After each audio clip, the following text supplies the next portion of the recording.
Welcome to Coaster Q&A episode 1. Don't mind the headphone jack dangling from my ears. I'm just, using it in the event that the audio from that camera or that camera ends up being complete dog trash. And look, I know I announced this series like 9 months ago, but I'm gonna blame the delay on this video on my busy schedule as a ride op. Yeah. Anyways, let's not delay any further and get into the first question, shall we? Alec asks, what ride do you operate? Now, this is kind of a tricky one to answer because in the year of 2022 alone, I was trained and operated around 20 rides, and therefore I don't really have a home ride, if I'm answering your question correctly. However, while we're on the topic, I did mention in my Q&A announcement video that one of you all should ask me what my favorite ride to operate was, but no one ended up asking that question. I'm gonna blame it on the bystander effect, but I'll just answer the question myself as if I'm the one asking the question. What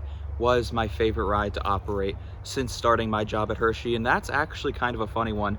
It's an unexpected answer. It's actually the Kissing Tower. For those of you who have been to Hershey Park and have ridden the Kissing Tower, you know that one person goes up and down in the tower and one person stays down on the ground. So there's two operators for that ride. And normally, as long as people are being fair and everything is even, you spend half the time on the ground, half the time in the tower. Regardless though, that means you're spending half of your shift being paid to ride the Kissing Tower. You're literally getting paid to ride a ride. It's phenomenal, and hands down, the Kissing Tower is my favorite ride to operate. Speaking of which, I recently made a Patreon video ranking the 20 rides I operated last year. So if you're curious what my favorite rides to operate were, what my least favorite rides to operate were, or if you're just curious what all of the rides I operated last year were, you can go check that out on my Patreon. And no, my favorite ride was not the Coco Cruiser. This comment was left by one of my coworkers because they think they're funny. And yes, they are funny, but the joke is more that I had to operate the Coco Cruiser probably second most of any ride last year.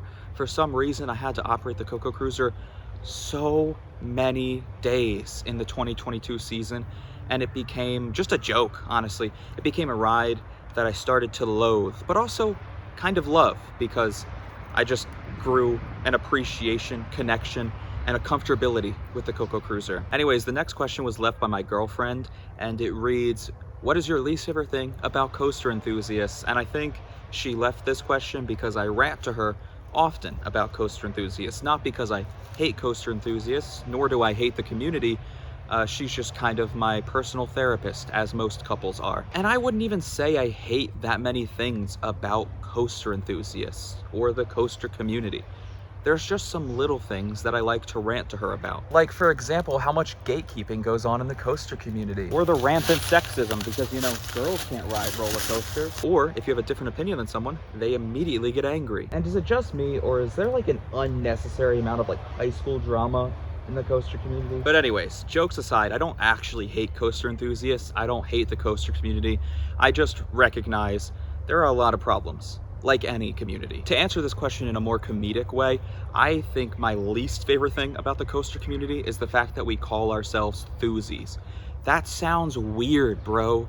That literally sounds like something you would go to jail for, being a Thoosie. It sounds like words that I can't say on YouTube because I'll get demonetized. Like, a Thoosie shouldn't be around children. Well, that's just true. But moving on, let's just go to a happier question from Millennial Pupper. What's your favorite coaster? Now, if I answered this question when they actually asked it several months ago, I probably would have said Skyrush. My favorite coaster changes often, but right now my favorite coaster is definitely, there's a bumblebee, definitely Twisted Timbers. I went and rode it for the first time back in January, because why not go visit King's Dominion in January? And it was phenomenal, some of the best airtime I've ever experienced, and it really does prove why RMC kind of is king right now. Lawns, Music, and Roller Coasters, which, by the way, phenomenal name. I'm experiencing all three of those things right now in this video. Anyways, back on topic. They were asking what I thought about the RMC Wildcat rumors, and back when they asked this 9 months ago, it was just a rumor, but now it is a confirmation. It is a reality, and I'm so excited. I think RMC Wildcat could be one of those coasters to take my #1 spot I can't wait to ride it. I can't wait to operate it. And I am excited. I'm ecstatic because I think it'll make Hershey Park one of the best theme parks in the world. Don't get me wrong, I already thought it was one of the best, but I'm biased, obviously. I think now it's undoubtedly gonna be one of the best theme parks. And our final entry for this video is actually not a question, it's just a really nice comment from Lightning Productions, which reads, "Thank you for being a ride op," and I really appreciated that. That one made me smile, so I wanted to include it in the video. But that's gonna do it for today's first episode of Coaster Q&A. And if you want to be featured in the next episode, please leave your comment down in the comment section of this video. If you leave questions in other YouTube videos of mine, I'll probably just answer it in the comments of that video. But if you leave your questions in this video, I'll try to feature it in the next episode, and hopefully it won't take me 9 months to make that episode. But now that I'm trying to come back to YouTube and be more active on YouTube, I'm pretty confident that this series will be consistent and efficient. Regardless, I hope you all enjoyed watching. Hope you all have a wonderful rest of your day. And I think I'm gonna go head inside because it is way too hot to be wearing a hoodie and beanie in this weather. I don't like it.